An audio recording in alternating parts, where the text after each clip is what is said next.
순서지가 2장이시거든요. 참고해 주시기 바랍니다.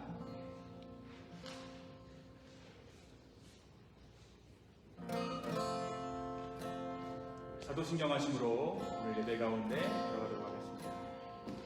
전능하사 천지를 만드신 하나님 아버지를 내가 믿사오며 그 외아들 우주 예수 그리스도를 믿사오니 이는 성령으로 잉태하사 동정녀 마리아에게 나시고 본디오 빌라도에게 고난을 받사 십자가에 못 박혀 죽으시고 장사한 지 사흘 만에 죽은 자 가운데서 다시 살아나시며 하늘에 오르사 전능하신 하나님 우편에 앉아 계시다가 저리로서 산 자와 죽은 자를 심판하러 오시리라.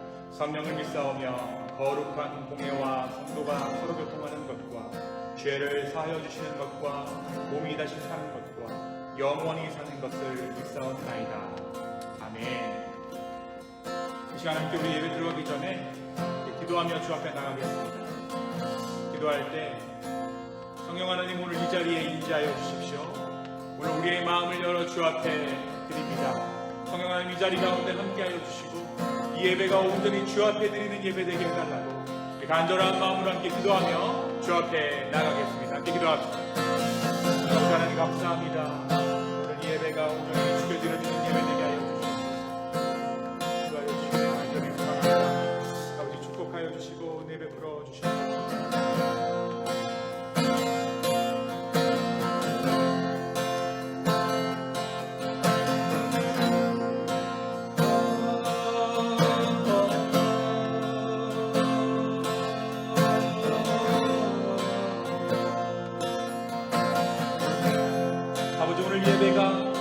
온전히 주 앞에 올려드리며 주를 찬양하며 주를 예배하는 그러한 예배 되게 하여 주시옵소서. 그 자리에서 일어나서 함께 찬양하며 나갑니다. 주 나의 모습 보내 주 나의 모습 보내 산한 나의 맘 보시네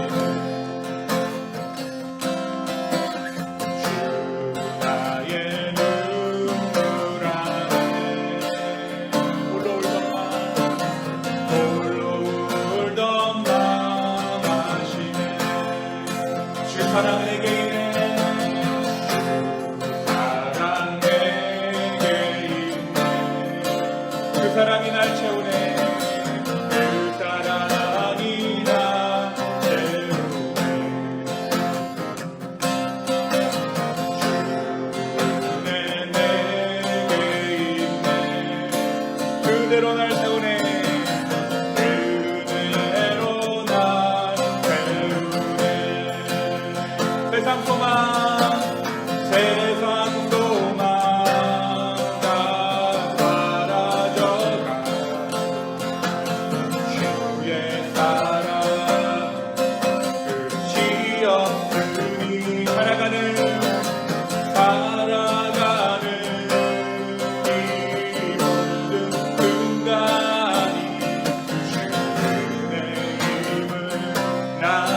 우리가 고백한 것처럼 주님의 은혜가 내 안에 있습니다. 세상 소망이 사라져갈 때 우리가 주님의 은혜를 바라보기를 원합니다. 영원하신 하나님 나라를 바라보기를 원합니다. 낮이나 밤이나 언제나 오늘도 영원히 주를 찬양하는 마음으로 살아가기를 소망합니다. 슬프고 어렵고 낭망하여 넘어질 때도 주님만을 바라볼 수 있도록 주여 새로운 용기를 허락하여 주시고 오늘 이 아침에 주의 은혜 허락하여 주시옵소서.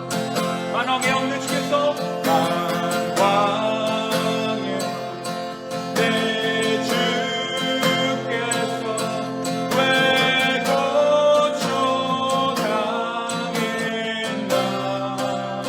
이 벌레 같은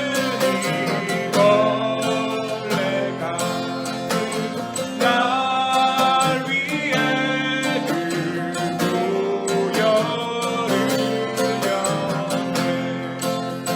십자가 내가 처음 볼 때에 나의 맘의 그 고통 사라져. 오늘 믿고 내는 맑았네. 참내 기쁨 영원하도다. 십자가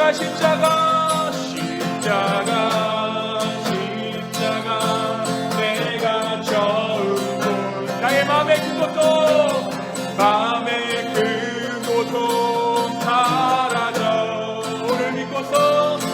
오늘 믿고 내는 밝았네. 참내 기쁨 영원하도다. 주 십자가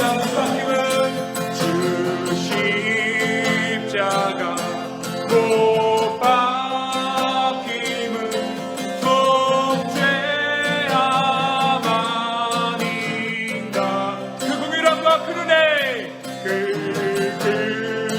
긍휼함과 그 은혜 말할 수 없도다. 십자가 내가 처음 볼 때에 나의 맘의 그 고통 사라져. 오늘 믿고 내는 밝았네. 참내 기쁨 영원하도다. 누르고도 눈뜨네. 그 은혜 다 갚을 수 없네. 나 주님께 못 맞춰서 주께 일이 그럼 두 손을 높이 들고 찬양합시다. 십자가 내가 처음 볼 때에 나의 맘의 그 고통 사라져. 오늘 믿고 내는 밝았네. 참내 기쁨 영원하도다. 십자가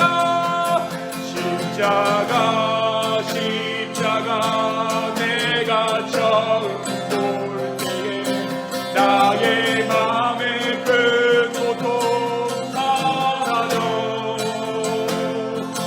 오늘 믿고 내는 밝았네.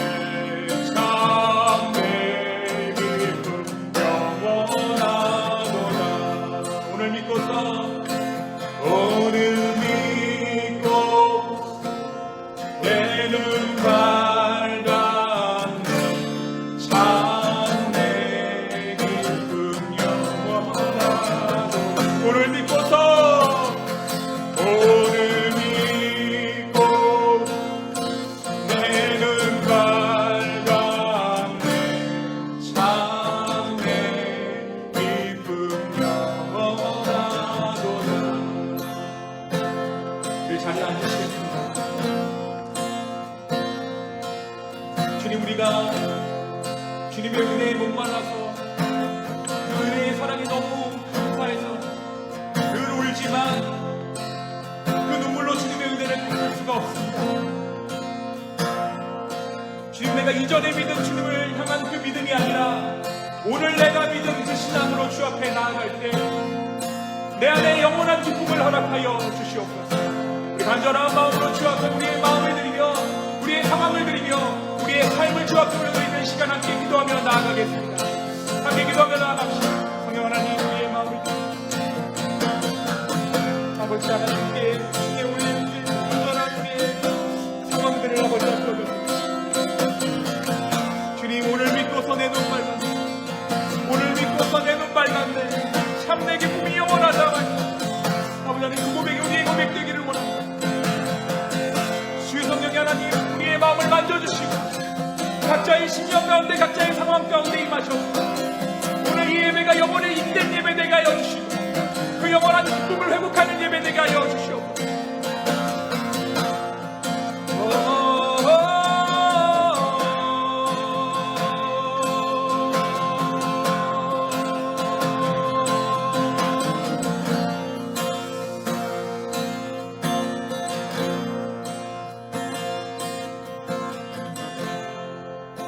주님, 부족한 우리지만 다시 한번 주님의 은혜를 기대하며 예배의 자리 가운데 나왔습니다. 오늘 이 예배의 자리 가운데 좌정하여 주십시오. 주님, 그래서 우리의 사람이 어떤 곳으로도 채울 수 없는 그 공허함, 이 교회를 성령께서 채워주시고 우리 영혼의 공허함을 주의 성령으로 채워주시옵소서. 세대를 뛰어넘고 공간을 뛰어넘으시는 그 하나님의 사랑, 그 사랑으로 또 인터넷을 통해서 예배드리고 있는 모든 사람들 가운데 함께하여 주시고 주 예수 그리스도의 이름으로 말미암아 형제와 자매된 우리가 함께 신앙을 나눌 수 있는 놀라운 역사를 우리 가운데 허락하여 주시고,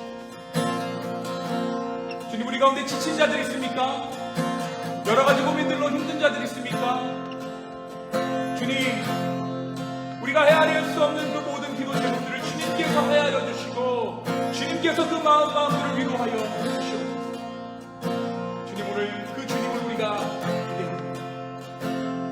감사합니다. 주님, 이 모든 말씀 살아계신 예수 그리스도의 이름으로 기도하였습니다. 아멘.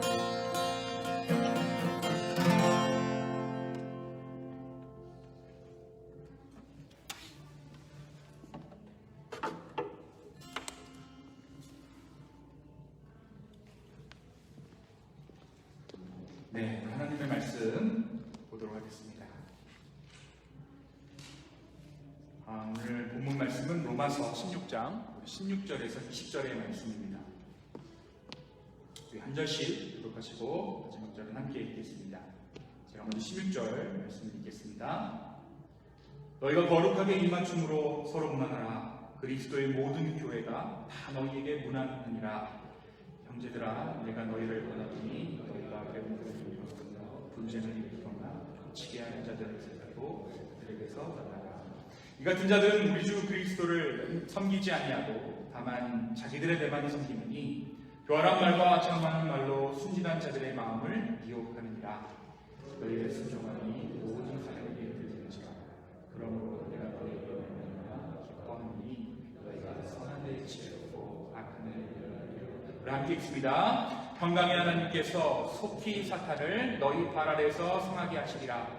우리 주 예수의 은혜가 너희에게 있을지어다. 아멘. 네, 지난 한 주간 주안에서 평안하셨나요? 네, 저는 지난 주간 동안에 여행을 했습니다. 오클라호마, 텍사스주 여행을 마쳤습니다. 어제 아침 일찍 출발해서 하루 종일 달려서 어제 저녁에 돼서야 도착했어요. 오랜만에 가졌던 가족들과의 여행이었는데요. 다시 한번 이 미국이라는 땅이 얼마나 넓은 땅인지, 광활한 땅인지를 체험할 수 있었던, 느낄 수 있었던 그런 여행이었습니다. 근데 주의 경계를 넘을 때마다 한 3개 주를 넘더라고요. 미시시피를 넘어가고, 그죠? 테네시를 넘어가고, 저희는 오클라호마를 지났으니까 오클라호마도 넘어가고, 텍사스도 넘어가고, 알칸사스도 넘어가고요. 근데 이제 그 주를 넘어갈 때마다 풍광이 조금씩 달라져요. 그래서 마치 국경을 넘는 것 같은 그런 느낌을 제가 가졌거든요. 그래서 이러한 경험은 미국이라는 나라를 여행할 때만 느끼게 되는 독특한 매력인 것 같아요. 주와 주가 경계를 바꾸면서 풍광이 바뀌고, 심지어 들판에 있는 양의 때깔이, 말의 때깔이 달라져요. 소의 모양도 달라지고. 그런데 제가 여행을 하면서 그리웠던 것이 있습니다. 그것이 무엇이었을까요? 바로 아닌 집이었어요. 여행을 하면서 가장 그리웠던 것이 집이고, 바로 이 예배의 현장, 기쁨의 교회. 이제서야 좀 여행이 끝난 것 같은 느낌이 들어요. 그러니까 여러분, 여행이라는 것은 어떤 목적지를 향해서 우리가 가지만 여행의 종착지는 어디예요? 돌고 돌아 우리 집이에요. 그러니까 집에 돌아와서야 여행이 끝이 났구나 라고 우리가 생각할 수 있게 된다는 것이죠. 어제 제가 여행을 하면서 저희를 위해서 이렇게 잠자리를 최대한 배려해 주셔서 정말 좋은 잠자리를 저희가 제공받았는데 피곤이 풀리질 않는 거예요. 아무리 자도. 제가 어제 이제 와가지고 한 6시간, 5시간밖에 안 잤거든요. 근데 집에서 자니까 피로가 쫙 풀렸어요. 돌아갈 집이 없는 여행이 우리가 아름다운 여행이라고 할 수 없겠죠. 돌아올 집이 있기 때문에 우리는 여행을 여행이라고 말합니다. 만약 우리가 돌아올 집이 없다라면 그것은 여행이 아니고 무엇입니까? 방랑이고 유랑이죠. 우리가 여행을 여행이라 부를 수 있는 것도, 또 그 여행에서 만나고 경험한 것들이 아름다운 추억으로 남을 수 있는 이유는 역설적으로 우리에게 돌아올 집이 있기 때문이에요. 그런데 말씀은, 성경은 우리를 규정하고 있는 단어가 있는데요. 순례자라는 단어입니다. 순례자가 다른 말로 무엇이냐면 여행객이라는 뜻이죠. 저와 여러분이 여행객이라는 거예요. 그래서 성경의 창세기와 출애굽기는 여행의 이야기입니다. 우리가 잘 알고 있는 이야기죠. 맨 처음에 누가 여행을 시작하냐면 아브라함이 여행을 시작합니다. 갈대아 우르에서 하나님의 음성이 아브라함에게 임하자 그 땅을 떠나서 여행을 시작하게 됩니다. 그리고 그 이야기가 어떻게 이어지냐면 창세기 후반부에서 야곱의 이야기를 거치고 계속해서 거쳐오다가 요셉의 이야기로 마무리되어져요. 그래서 우리가 창세기를 끝났을 때 이제 이스라엘 백성들이 애굽에서 정착하나 보다, 그곳에서 살게 되나 보다 라고 생각하게 돼요. 애굽의 총리가 되었으니까요. 그런데 요셉이 아무리 애굽의 총리가 되고 승승장구하고 성공했더라도 그곳에서 이스라엘 자손들이 영원히 애굽 사람들처럼 혹은 애굽을 다스리고 사는 것이 아니라 후에 모세라는 인물을 세우셔서 다시 가나안 땅으로 돌아오는 이야기를 하게 돼요. 그것이 무엇이냐면 출애굽이죠. 바로 그 장대한 여행의 이야기를 통해서 성경은 우리가 여행객이다라고 말하고 있는 것이죠. 저와 여러분이 신앙을 갖는다라는 것, 예수 그리스도를 믿는다라는 것, 하나님을 믿는다라는 것은 여행을 하는 것과 같다라고 말하고 있는 것입니다. 또 시편의 기자 다윗은 삶의 순간순간에 본향집을 기다리는, 본향집을 그리는 시들을 읊조립니다. 다윗은 한 번도 본향을 떠나본 적이 없는 사람이에요. 그 고향 이스라엘에 쭉 머물렀던 사람입니다. 그럼에도 불구하고 다윗은 삶의 순간순간에 본향을 그리는 시들을 읊조려요. 한 나라의 왕으로 하나님의 기름 부으심 받은 자로 살았지만 그는 들판에서 양을 칠 때나 또 왕위에 올라서도 영원하신 하나님의 본향을 꿈꿨던 자입니다. 그렇다면 우리가 돌아갈 본향집이 있다 하고 생각하는 것이 왜 필요합니까? 우리가 스스로 여행객이다 라고 생각하는 것은 우리로 하여금 이 땅을 잘 살게 하는 비결이 아닐까 생각해 보게 돼요. 여행을 가니까 삶을 조금 더 객관적으로 보게 되더라고요. 실수와 실패에는 조금 더 관대해지고 우리의 성공에는 자만함과 욕심을 버리게 되기 때문입니다. 여행을 가니까 그런 것이 되더라고요. 제가 이곳에 있을 때는 누구에게 한마디 잘못한 것이 계속 귓가에 맴돌아서 머릿속에 맴돌아서 그것을 가지고 전전긍긍하고 살았는데 여행을 가고 나니까 그것이 사라졌어요. 또 저희가 VBS를 잘했잖아요. 그것에 대해서 마음이 우쭐한 마음이 있었는데 그것도 사라졌어요. 저와 여러분은 돌아갈 집이 있는 순례자들. 오늘 이 예배는 그 여행의 여정 가운데 함께 길을 걷는 사람들과 영원한 집을 그리며 드리는 예배인 것입니다.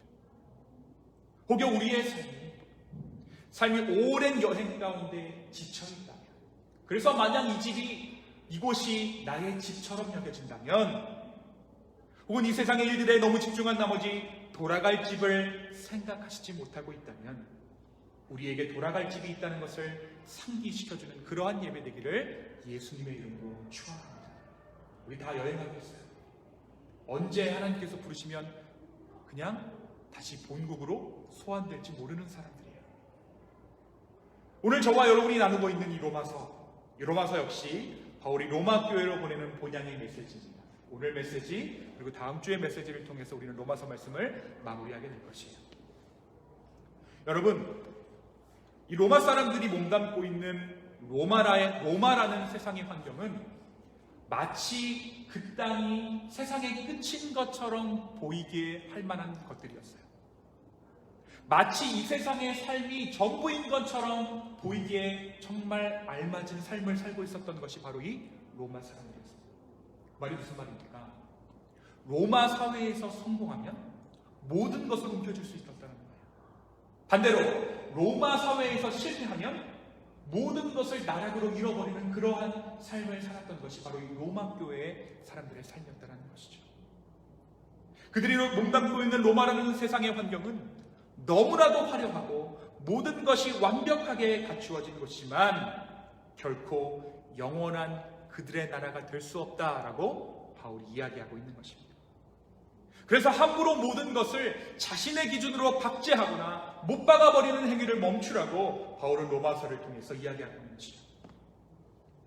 성경이 말하고 있는 가장 대표적인 여행객, 그가 바로 바울이에요. 지금 이 자리에 우리가 지금 여행 오신 분들이 계시잖아요. 그렇죠? 특별한 거처가 없이 하나님의 인도하심을 따라 세계 곳곳을 누리면서 복음을 전하는 삶을 살았던 것이 바울의 인생이었습니다. 그런데 이 바울이 지역을 옮길 때를 결정하는 기준은 자신의 익숙함이나 사회여건, 형편에 관련된 것이 아니었어요. 살만하면 머물고 힘들면 떠나가는 그러한 인생을 살았던 것이 아닙니다. 하나님의 인도하심이 있을 때 그는 익숙했던 삶을 내려놓고 다시 여행길을 떠나는 그러한 인생을 살았어요. 하지만 뚜렷한 거처를 정해준 적 없던 그 바울의 삶을 두고 우리는 방랑 혹은 유랑이라고 말하지 않습니다. 왜 그럴까요? 그의 심장에 무엇이 있었습니까? 하나님 나라. 그의 심장에 하나님 나라의 본향을 품고 있었기 때문에 그는 이 세상에서 미련 없는 삶을 살아갈 수 있었던 것입니다. 이 땅에 집이 없는 삶이었습니다. 역설적으로 하지만 바울에게 이 세상 모두가 자기 집이었습니다. 그가 눕는 곳이 그의 집이고 그의 집이 지붕이었습니다. 지역이 바뀌고 그와 살을 맞대고 교제하는 사람들의 얼굴은 계속해서 바뀌었지만 그럼에도 불구하고 그들을 진심으로 협력하며 진정한 관계를 맺어갈 수 있었어요. 여러분, 우리가 지나갈 곳이다라고 생각하면 어떻게 되나요? 지나갈 곳의 사람들에게 대충 관계하거나 민폐 아닌 민폐를 끼치는 것이 사람의 본능입니다. 그런데 바울은 그 사람들과 함께 예수 그리스도를 사이에 두고 복음 안에서 진정한 공동체를 이루면서 살아갔다는 것입니다. 여행객으로 살았지만 진정한 소유자가 되어서 하나님 나라의 소유자가 되어서 이 땅에 정말 온전한 하나님 나라의 소망을 두고 본향의 소망을 두는 삶을 산 자가 바로 이 바울이었다는 것입니다. 그러면서 우리가 지난 시간에 바울과 함께 공동체를 이루었던 자들에 대해서 이야기했었습니다. 누구였습니까? 바로 이 편지를 전하는 사명을 맡은 베베라는 인물과 바울과 함께 천막 만드는 일을 했던 브리스가와 아굴라였습니다. 바울은 여행 중이었지만 딱히 정해진 거처가 있는 것도 아니었지만 그들과 함께 진정한 공동체를 이루었다는 것입니다. 사랑하는 성도 여러분, 공동체라는 것은 지역, 장소에 관련된 것입니다. 무엇에 관련된 걸까요? 마음에 관련된 겁니다. 내 마음이 이곳에 정착해 있지 않으면 몸이 100번 여기 있어도 그것은 진정한 공동체를 이룰 수 없어요. 바울은 자유로이 움직이는 여행자의 삶을 살았지만 하나님 앞에 진실했기에 그의 마음 가운데 움직이지 않는 본향을 품었기에 주변 사람들에게 역시 진실할 수 있었던 것이고 그것이 바로 바울이 이루었던 공동체의 비결이라는 것을 우리가 지난 시간에 함께 나눴습니다. 그러면서 바울은 16절까지의 말씀을 통해서 현재 로마에 살고 있는 바울의 동역자들에게 안부를 물 것을 권면합니다. 한 사람 한 사람 바울의 삶에서 도움을 주고 또 도움을 받았던 자들에게 안부를 묻습니다. 그런데 17절의 말씀 가운데 바울이 이 말을 어떤 것을 이야기하냐면 로마 교회에 거짓 교사들이 들어왔다고 얘기합니다. 거짓 교사들. 교회 안에 파고들어 있는 유사 복음에 대해서 바울이 경고하는 거예요. 어떤 목사님이 설교에서 이 거짓 교사에 대해서 이런 예화를 드시는 것을 제가 들었는데요. 오늘 우리가 나누는 이 말씀에도 조금 적용할 수 있을 것 같아서 잠시 준비했습니다. 한 시골에서 농사를 지으시던 부부가 아들네를 돕기 위해서 도시에 와서 살게 됐대요. 근데 이제 하루는 마트에서, 대형마트에서 참기름을 사다 먹었는데 세상에 이거는 참기름이라고 부를 수가 없는 거예요. 시골에서 직접 재배한 깨마늘 볶아 짜먹던 참기름 맛에 익숙했던 이 노부부가 이 도시 사람들은 속고 있다니 어떻게 이런 거를 참기름으로 알고 먹을 수가 있나 라는 사실에 충격을 먹었어요. 아무래도 도시에 파는 참기름들은 참기름 원액에 조금 다른 값싼 원액들을 이렇게 섞어서 만든 싸구려 참기름이 대부분이었기 때문이었겠죠. 그래서 이 사람들이 생각한 거예요. 내가 이 도시 사람들에게 진짜 참기름 맛을 보여줘야겠다. 그래서 시골에서 하던 방식대로 직접 깨를 키우고 재배해서 볶아서 진짜 참기름을 만들기 시작했어요. 그리고 이 참기름을 팔기 시작했어요. 이 시골 부부가 운영하는 진짜 참기름집이 어떻게 됐을까요? 승승장구하고 대박이 났을까요? 아닙니다. 이들 부부도 처음에 그렇게 될 줄 알았대요.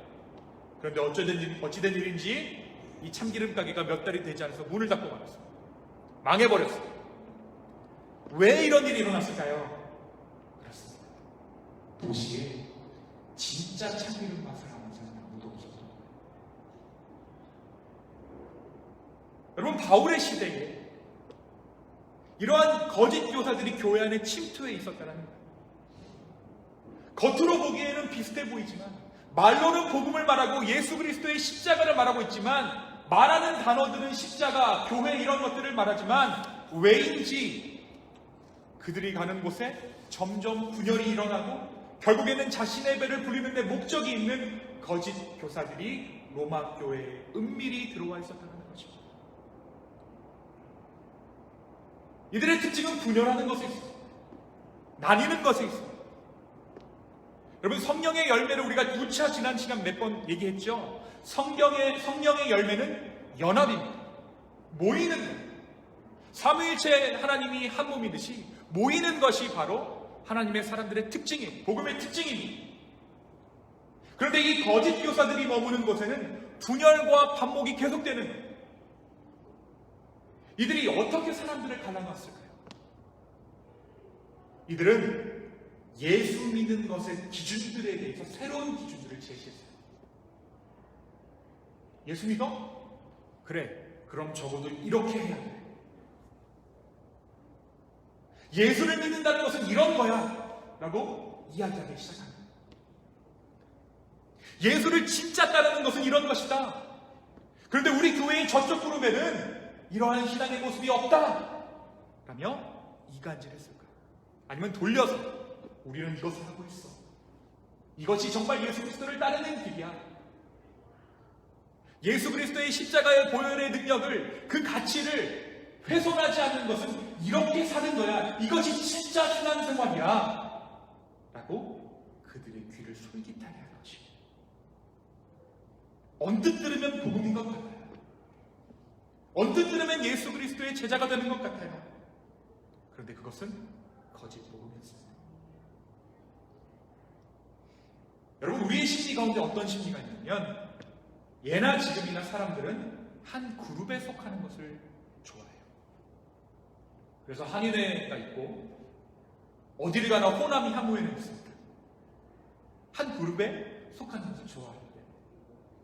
요즘 말로 우리는 이것을 컴포트 존이라고 얘기하죠. 그런데 이 컴포트 존에는 눈에 보이지 않는 커트라인이 다 있어요. 그런데 이 커트라인이라는 게 한번 딱 거두고 나면 이 밖에 있는 사람들은 또 이 안에 들어오고 싶은 그 욕구가 생겨요. 또 안에 들어있는 사람들도 그 커트라인을 함부로 허물지 않아요. 막상 알고 보면 아무것도 아니거든요. 근데 그들도 허물지 않고 그대로 둬요. 그리고 자기들에게 스스로 가치를 내리기 시작해요. 밖에 있는 사람들은 또 들어오고 싶은 욕망들이 생겨요. 왜냐하면 소속감이라는 안정감이 인간의 마음에 주는 평안함이 있기 때문입니다. 그러니까 본향을 잃어버려요. 예수 그리스도의 그 심장, 그 본향을 잃어버리면 우리는 다른 것이 주는 그 소속감에 취해서 거짓 복음을 받아들일 수밖에 없게 되는 거예요. 우리 안에 들어오려면 이런 기준에 맞아야 한다는 거죠. 나이는 이 정도, 경제 규모는 이 정도, 애 학교는 여길 다녀야 하고, 미국 온 지는 적어도 이 몇 년 이상이 되어야 하고, 나는 그 기준을 말하고 있으므로 그 기준에 맞는 사람이다라는 것으로 스스로를 계속해서 합리화시키는 것이죠. 사랑하는 여러분, 그런데 예수 그리스도의 구원이 그러한 구원입니까? 예수 그리스도의 복음이 그러한 복음입니까? 아니죠. 아닙니다. 값없는 은혜가 예수 그리스도의 복음의 핵심입니다. 예수 그리스도의 복음은 선을 긋고 선 밖에 있는 자와 선 안에 있는 나를 구분하는 것이, 그것이 우리의 신앙이 아니라는 것이에요. 도리어 그 선을 지우는 사람들이 바로 예수 그리스도를 따르는 자들의 삶의 모양이라는 것입니다. 종종 우리는 이 거룩이라는 말을 오해해서 이 구분됨이라는 뜻을 오해하기에 교회 안에서도 이런 문제가 종종 발생해요. 선을 긋고 우리는 당신네들과는 다릅니다 하는 것입니다. 하지만 예수 그리스도의 구별됨은, 예수 그리스도의 거룩함은 그러한 거룩을 말하는 것이 아니에요. 그리스도인의 구분됨이란 선을 그는 것, 또 다른 기준을 제시하는 것이 아니라 다른 사람들이 그어놓은 그 선을 지우는 것으로 구분됨을 살아가는 사람들이 바로 우리라는 것입니다. 다른 모든 사람들이 선을 긋고 있을 때 그 선을 짓는 짓을 하는 사람들, 모든 사람들이 이러한 행동을 거룩함이라고 말할 때 아니다라고 말하면서 선을 지우는 사람들, 바로 그러한 거룩을 추구하는 사람들이 저와 여러분, 예수 그리스도 복음 안에 있는 교회라는 이름의 사람들인 줄로 믿습니다.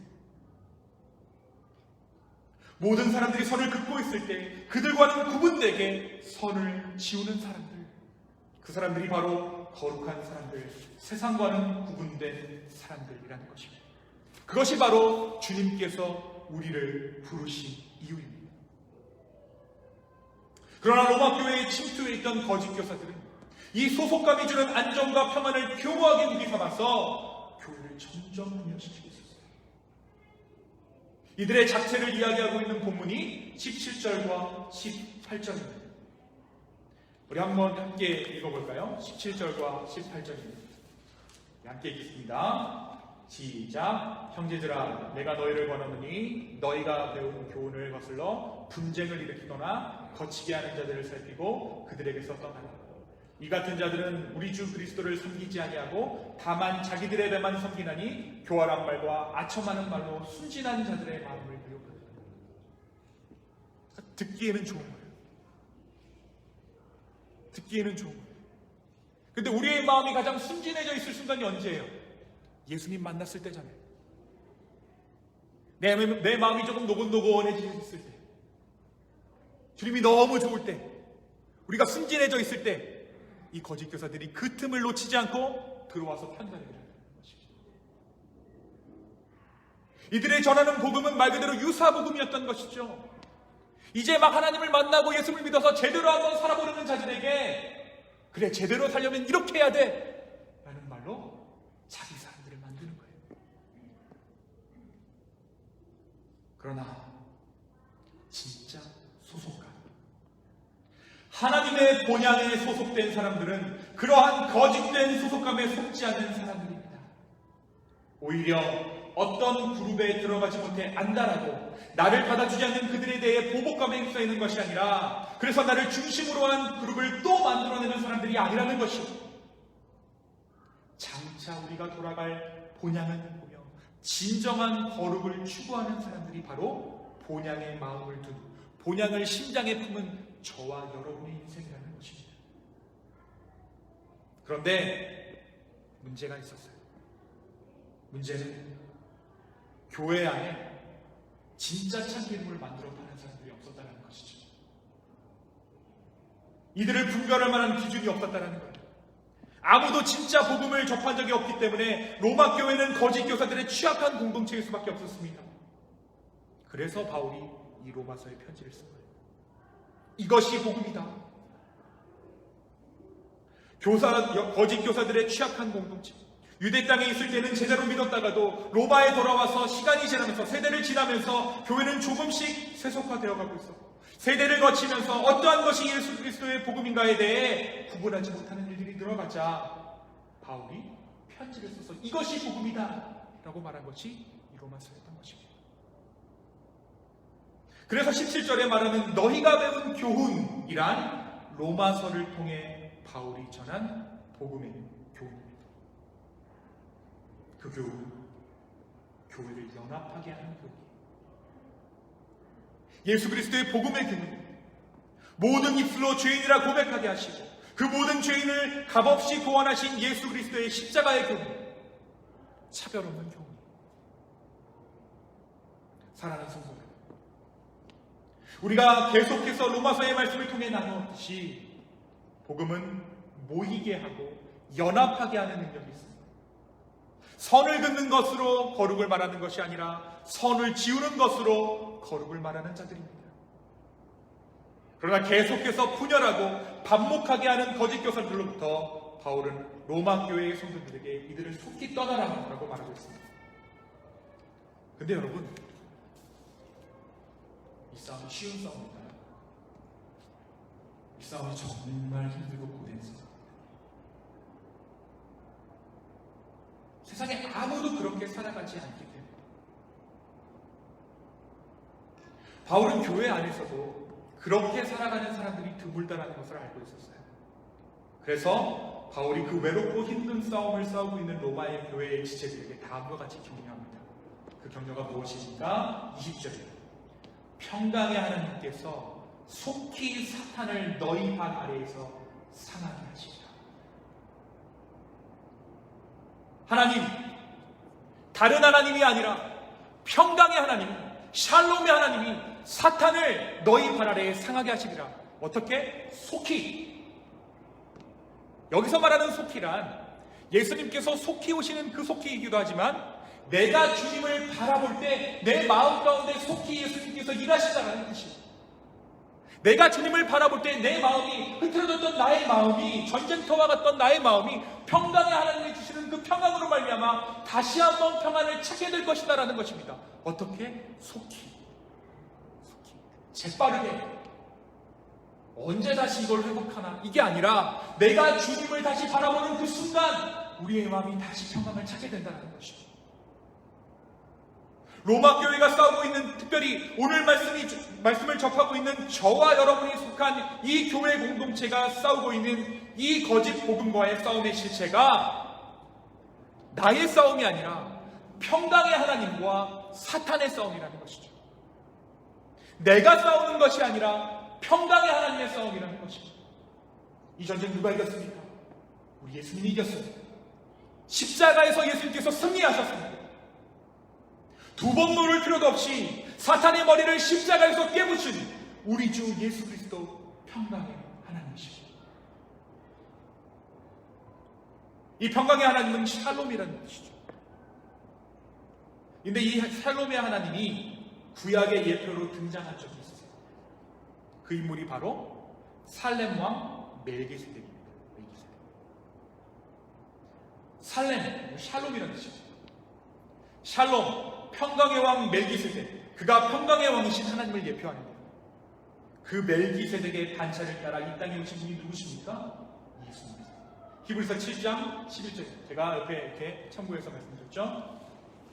레위 계통의 제사직분으로 말미암아 온전함을 얻을 수 있었으면 백성이 그 아래서 율법을 받았으니 어찌하여 아론의 반차를 쫓지 않고 멜기세덱의 반차를 쫓는 별다른 한 제사장을 세울 필요가 있는가? 이분이 누구예요? 멜기세덱의 반차를 찾아 이 땅에 오신 분? 예수님이세요. 평강의 살렘왕 예수 그리스도. 바로 예수 그리스도께서 이미 십자가의 죽으심으로 우리에게 승리를 확정하였으므로 다만 우리는 그 승리 안에서 19절의 말씀대로 순종함으로 승리를 맛보라는 것이죠. 사랑하는 성도 여러분, 우리는 어딘가에 속하고 싶습니다. 그래서 마음이 급해지고 그래서 진정한 평안이 내 삶에 머물 때가 드물어요. 빨리 안정하고 싶어요. 가정이든 교회든 무엇이든 확실한 그 무엇을 붙잡기를 소망해요. 우리 안에 거짓 교사들이 있는 것이죠. 그것은 계속해서 선을 긋고 구분하고 떨쳐내라는 유혹입니다. 그렇게 해야 교회가 깨끗해지고 거룩해진다는 유혹입니다. 한쪽 포지션을 취하고 다른 것을 정죄하는 것으로 내 안에 거짓 평안을 만들어내라고 사탄은 오늘도 우리에게 속삭입니다. 그러나 본향을 둔 우리는 이미 확증된 십자가의 승리를 가슴에 품고 사는 저와 여러분은 평강의 하나님께서 주시는 평안을 품고 사는 사람들입니다. 그 평안이 저와 여러분 가운데 있음을 여러분 믿으시기 바랍니다. 공동체라는 것은 지역, 장소에 관련된 것이 아니라 사람에 관한 부분입니다. 바울은 계속해서 사람이 바뀌는 가운데 교회가 끊임없이 반목하고 교회가 끊임없이 어지러운 그 가운데 하나님 나라를 봤어요.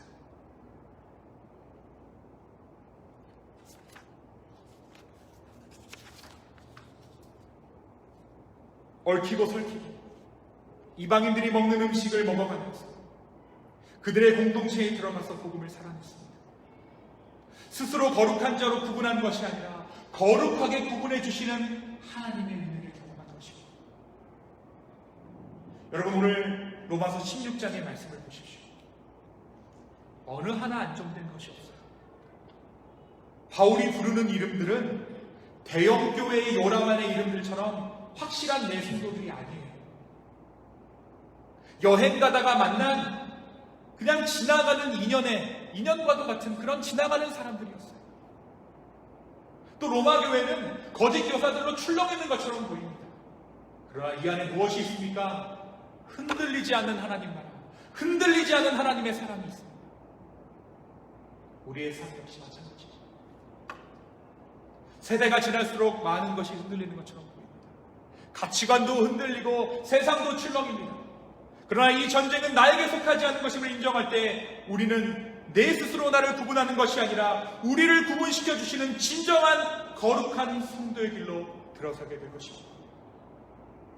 사람들은 그런 나에게 왜 줏대 없이 사냐, 명확한 기준이 있어야 하지 않냐고 물을 수도 있어요. 빨리 한마디를 해서 정확한 편을 가르라고 독촉할 수도 있어요. 이 편 아니면 저 편에 서라. 때로는 성경을 들이면서 자 목사님 말씀에 이렇게 써있는데 빨리 입장을 표명하십시오. 저쪽을 적이라고 규정하십시오. 그러나 하나님 나라는 그곳에 있는 것입니다. 진정한 거룩은 내가 말하는 말에 있는 것이 아니라 거룩한 삶을 사는 삶의 모양 가운데 드러나는 것이기 때문입니다. 제가 마지막으로 간증 한 가지를 하고 말씀을 맺겠습니다. 제가 이번 여행을 하면서 만난 한 전도사님의 이야기예요. 이 전도사님이 신학교를 나오고 특별한 직장이 없이 교회 채용이 잘 되지 않아서 도넛 가게에서 일을 하고 계셨어요. 새벽 3시에 출근하는. 근데 이분이 베이커가 있고 그 베이커 옆에 이제 조수로 들어가게 되신 거예요. 베이커가 몇 살이냐? 그분은 나이가 이제 거의 40이시고 베이커가 27살이었어요. 근데 이 베이커가 너무 자기를 부각하고 멸시하고 천대하는 거예요.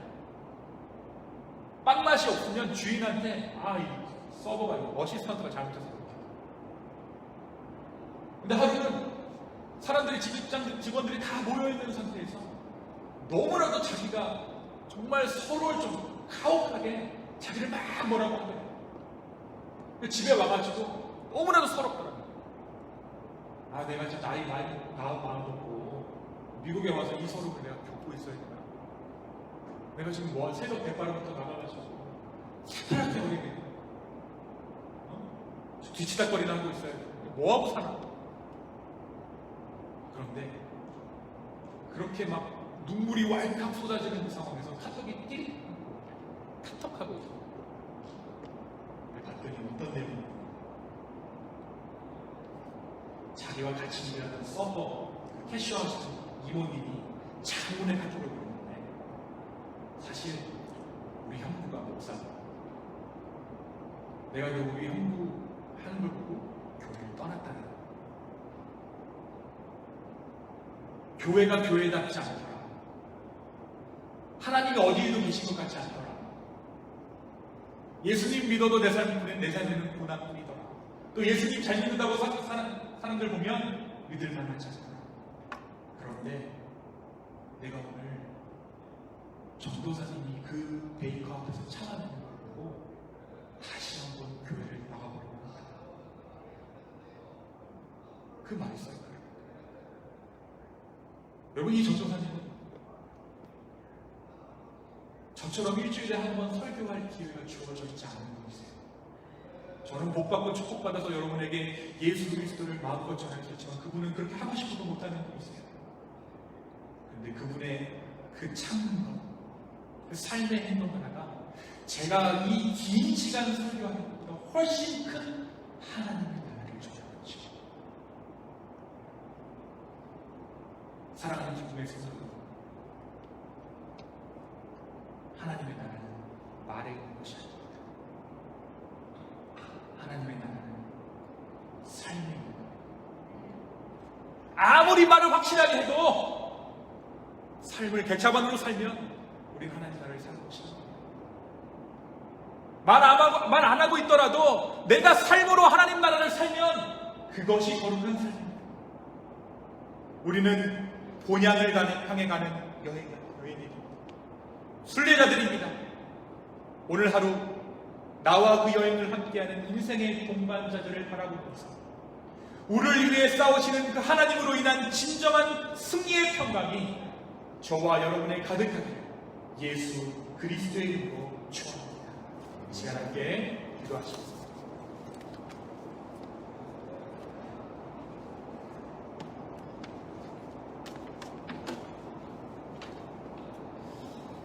좀 시간이 지났잖아요. 이 자리에서 한번 일어나실까요? 찬양을 함께 고백했으면 좋겠습니다. 주 나의 모습보네, 주 나의 모습보네, 강한 나의 마음, 강한 나의 마음,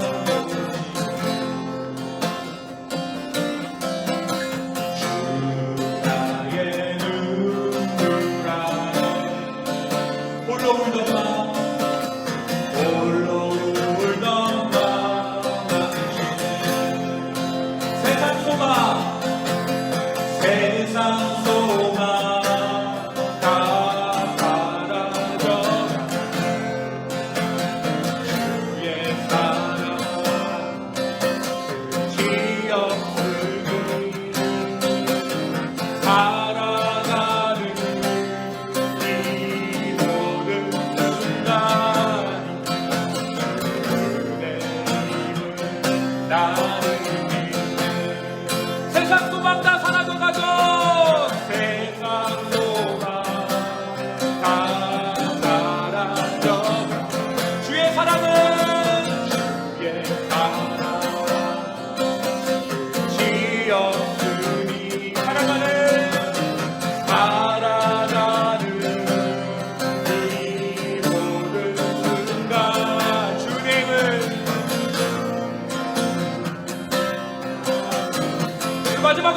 고백합시다. 세상 소망, 세상 소망 나 사랑하여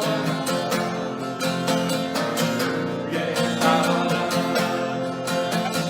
지었으니 살아가는 이 모든 순간이 주의 나를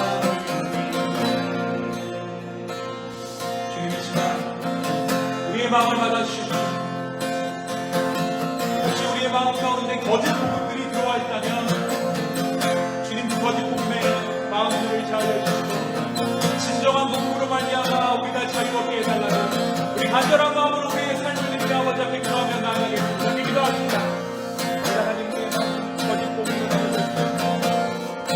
인도하여 주시옵소서. 인도하여 주시옵소서.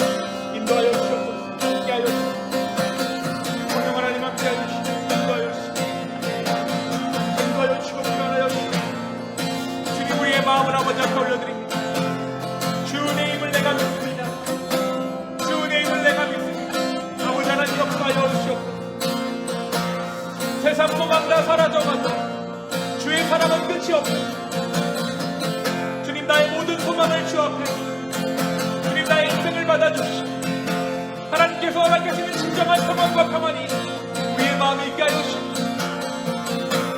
영원한 하나님 나라를 바라보게 하여 주시고 다시 한번 주님 앞에 온전히 나아가는 자신의 명성을 드리고 주여 우리를 축복하여 주시고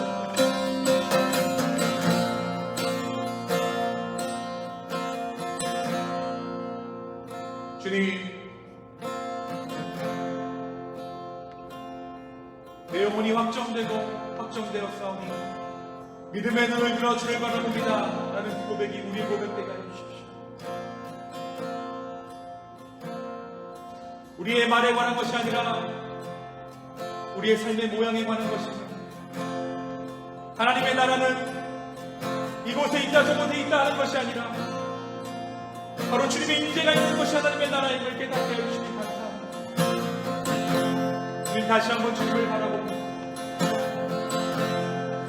연약한 우리이지만 영원하신 하나님을 바라봅니다.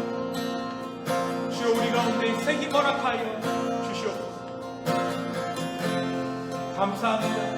모든 말씀 살아계신 예수 그리스도의 이름으로 기도하였습니다. 아멘. 앉으시겠습니다. 잠시 소식 제가 잠깐 나누고요. 기도 제목들 나누고 기도하고 기도로 예배를 마칩니다. 네, 교사 품평회가 있습니다. UBS 교사 품평회가 화요일 날 오전 11시에 저희 가정에서 있습니다. 함께 참석해 주시기 바랍니다. 뉴스 미팅 이번 주에 재개됩니다. 23일 금요일 5시 교회에서 모이겠습니다. 다음 주일 예배 시 방학을 마치고 학교로 돌아가는 아이들과 새롭게 학교에 입학하는 아이들을 위한 기도 순서가 있습니다.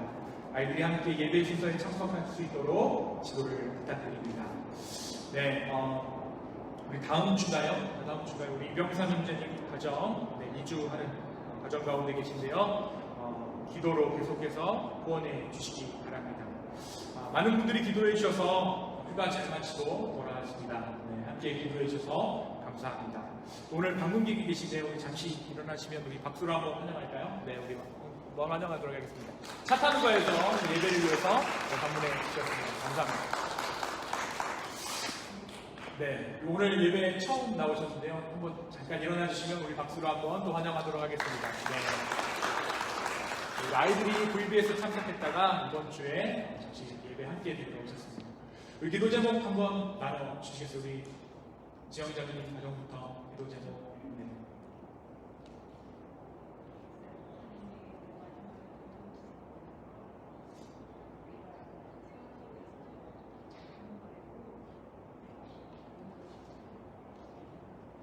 네. 네. 삶 속에서 작은 거래도 복음을 살아내는 우리가 됐으면 좋겠습니다. 네, 우리 동상준 가정 혹시 기도 제목 잠깐 나누실 수 있으신가요? 네.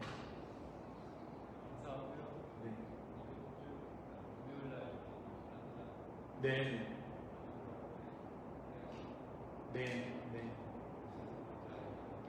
네. 하나님께서 함께 하실 것입니다. 우리 같이 끝까지 기도로 함께 했으면 좋겠습니다. 네, 장님, 저희 교회는 예배 마치고 잠깐 기도 제목을 나누는 시간이 있어요. 부담스럽지 않으시면 기도 제목 잠깐 나누시면 함께 기도했으면 좋겠습니다.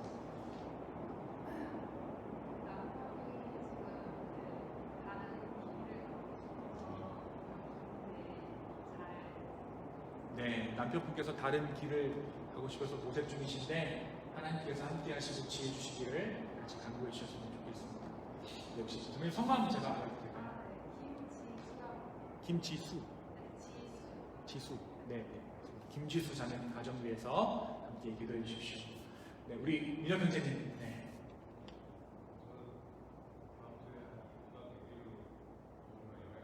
네. 네, 저희랑 바톤 터치를 하셨군요. 네, 안전하게 갔다 오시기를 함께 기도하도록 하겠습니다. 우리 동명 형제님, 우리 지수자매님. 네.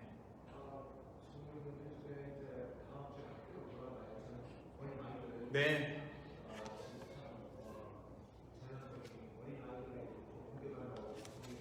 네, 네.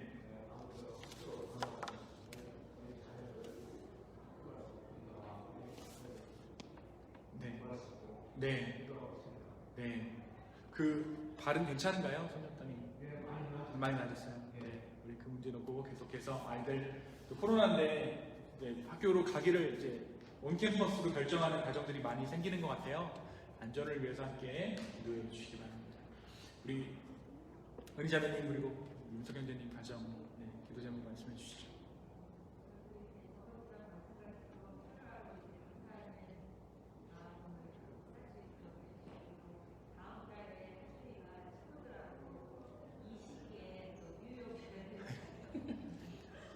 가야죠. 프레시맨 가야죠. 그냥 마스크 쓰고 방독면 쓰고라도 가야죠. 네. 네. 네. 네. 네. 네. 3박 4일. 네. 네. 여행이니까 돌아올 집이 있는 여행이니까 네, 기도하겠습니다. 네, 우리 형제님 한번 기도 제목이나 네, 오늘 말씀 통해서 깨달으신 거 나눠주시면 함께 기도하겠습니다. 네, 기도 제목. 네, 네. 네, 괜찮습니다. 네, 우리가 이 코로나 시기에 모인다는 것이 사실 쉬운 일은 아니에요. 그리고 공동체를 이룬다는 것이 사실 쉬운 일은 아니에요. 하나님께서 순간순간 함께 하시기 때문에 우리가 공동체를 나눌 될 수 있고 공동체가 또 믿음 안에서 성장하는 것 같아요. 우리 시간에 함께 기도했으면 좋겠어요. 주님이 공동체를 통하여서 하나님의 일을 이루게 해주시오. 우리가 크고 거창한 것 하는 것이 아니라 우리의 일상이 하나님 나라 되게 해주시고 우리의 삶이 예수 그리스도를 조금이라도 닮을 수 있는 그러한 인생 되길 바랍니다. 내 옆에 있는 지체가 지치지 않을 수 있도록 함께 해달라고 간절한 마음으로 중보하면서 그 앞에 함께 기도합니다.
각자의 모양이 다릅니다.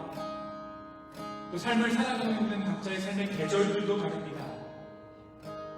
그러나 우리가 감히 하나님을 이야기하고 통합을 이야기하고 화합을 이야기하는 것은 하나님께서 연합의 하나님이시기 때문입니다. 모든 죄를 구원하신 구원의 하나님이시기 때문입니다. 주님, 우리가 이 복음 안에서 하나 되는 경험들을 하게 해주십시오.